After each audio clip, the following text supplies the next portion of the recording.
is important to realise that 83% of people who commit suicide or attempt suicide have had contact with a doctor within a year of their death, and up to 66% of people who commit or attempt suicide have had such contact within a month of their death. Therefore, with better prevention techniques, these figures could be reduced. We can divide suicide prevention into three categories, which are primary, secondary, or tertiary. Secondary suicide prevention aims to decrease the likelihood of a suicide attempt in high-risk patients.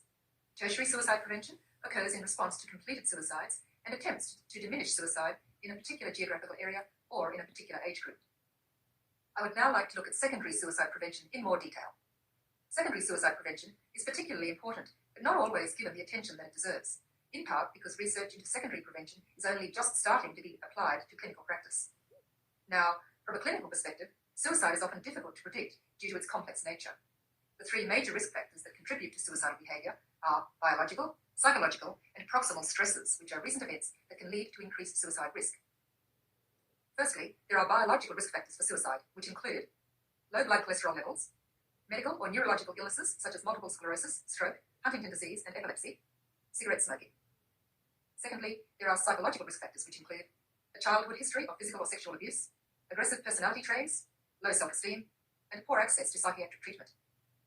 Thirdly, there are proximal stresses, or the recent events that can lead to increased suicide risk, and these include relationship problems with a spouse, partner, or loved one, financial troubles caused by unemployment or large amounts of debt, a family history of suicide, major depression, and drug abuse. The clinical evaluation of the medical and psychiatric history of a patient and of their current state is the crucial and essential element of the suicide assessment process. It is important because it enables the identification of risk factors in order to determine the patient's immediate safety and the best setting for treatment, and also to develop diagnosis and treatment strategies. Psychiatric illness is a major contributing factor to suicide risk, with mood disorders such as major depressive disorder and bipolar disorder being associated with about 60% of suicides. Indeed, psychiatric disorders are diagnosed in more than 90% of completed suicides, and more than 80% of these psychiatric disorders are untreated.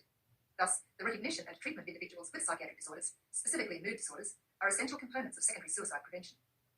In addition, the subjective rating of the severity of depression is one of the most powerful predictors of future suicidal acts.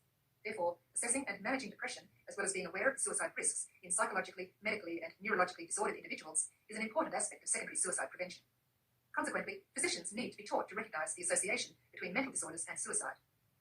Additional information about the individual who may be at risk for suicide, such as medical and psychiatric treatment records and toxicology screenings, should also be incorporated into the assessment. Equally importantly, clinicians and other professionals in a position to offer help should not hesitate to ask patients about suicidal ideation because, while it may seem surprising, patients will often talk frankly about their suicidal thoughts and tendencies if given the opportunity. Failure to ask about suicidal ideation may be related to the health professional's discomfort with the topic, lack of time, or lack of skills in this area. Clinicians need to overcome these obstacles to provide appropriate care to their patients. What are the most effective secondary suicide prevention strategies?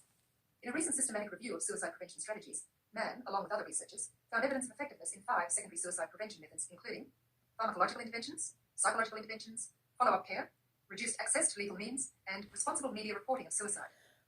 Antidepressant medications are the most widely used pharmacological interventions in secondary suicide prevention, but studies of their effectiveness in reducing suicide attempts have had mixed results.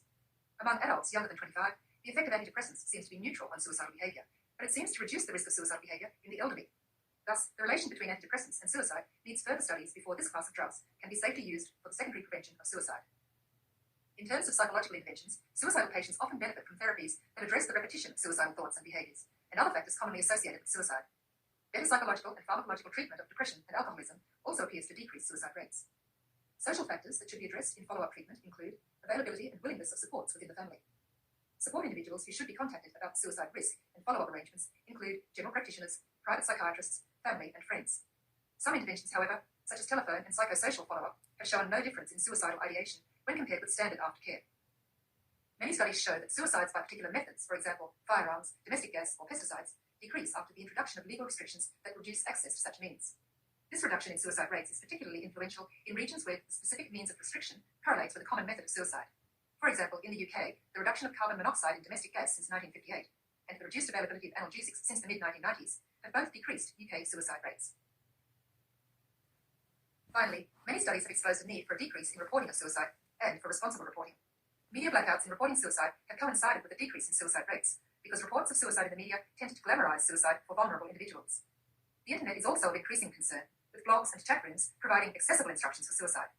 For these reasons, guidelines have recently been produced for the responsible reporting of